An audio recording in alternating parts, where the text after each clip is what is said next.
ሰላም ናችሁ? እንዴት ናችሁ? ዛሬ ደግሞ ለእናንተ ማሳየት የፈለግኩት አንድ መልቲሜትር ባትሪው ከደከመ በኋላ እንዴት የተለያዩ ስህተቶችን እንደሚሰራ አሳያችኋለሁ ማለት ነው። ያው ቅድሚያ እንግዲህ በኤሲ ነው ዛሬ የማሳያችሁ። ቼክ እናደርግ። እዚህ ጋር እንግዲህ እንደምታዩት ኤሲ አለኝ።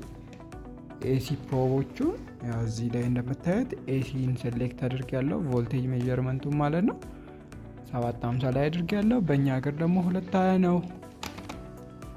ሰክቼበታለሁ። እንደምታዩት ስንት ይላል? 366.5 ይላል። ግን ይሄኛው እንደዛ ነው ማለት አይደለም። ይሄ መልቲሜትር ባትሪው ሲደክም ስህተት እንዴት እንደሚያሳይ እንድታውቁ ፈልጌ ነው። እስቲ ደግሞ ባትሪውን ቀይሬ አሳያችኋለሁ ማለት ነው። አይታችኋላ? ያው እዩት፣ ኬብሉ ተሰክቷል። እንደምታዩት እንግዲህ በትክክል ሪዘልቱ አያሳየኝም ማለት ነው። ያው እዚህ ጋር በእጄ ይዣለሁ። እዚህ ጋር እንደምታዩት 367። ያው ባትሪ ሲጨርስ ደግሞ እዚህ ጋር እንደምታዩት የባትሪ ምልክቱንም አብሮ ያመጣል ማለት ነው። እሺ አሁን ፈታ አድርጌ ደግሞ አሳያችኋለሁ ማለት ነው።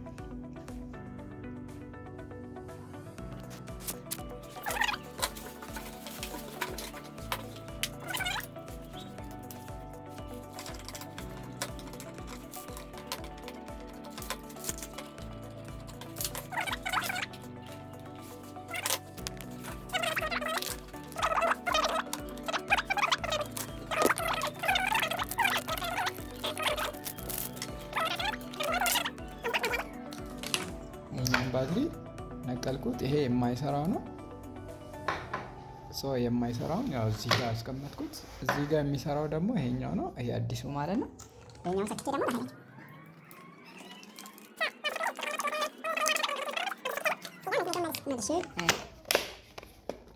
አሴምብል አድርገው ያው በብሎኑ ከማሰሬ በፊት እንግዲህ ቼክ ላድርገው። የቀደሙ ኦን አድርጌያለሁ።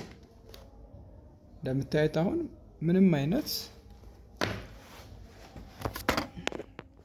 እንዲያ ዙሬ ላሳያችሁ። ምንም አይነት የባትሪ ምልክት አላመጣም። ስለዚህ ምንም አይነት ስህተት ሊያሳይ አይገባም ማለት ነው። አሁን በዚህኛው ቴስት ሳደርግ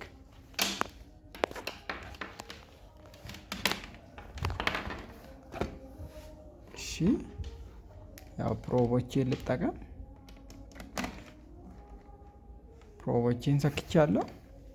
አሁን ይዩት፣ አያችኋ 213.14 ይላል ማለት ነው። ባትሪ ሁሌም ቢሆን የባትሪ ምልክት ከመጣ በኋላ ምን ማድረግ አለባችሁ ማለት ነው?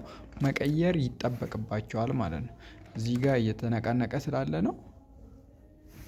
ያው እንደምታዩት ነው። አሁን 213 ይላል ማለት ነው። ሁሌም ባትሪ ምልክት ሲያመጣ የተለያዩ ኢረሮችን ሊያሳያችሁ ይችላል። ወይም ደግሞ ያው ሜዠር የምታደርጉት ነገር በትክክል ሜዠርመንቱን ላያሳያችሁ ስለሚችል ጥንቃቄ እንድታደርጉ ያህል ነው።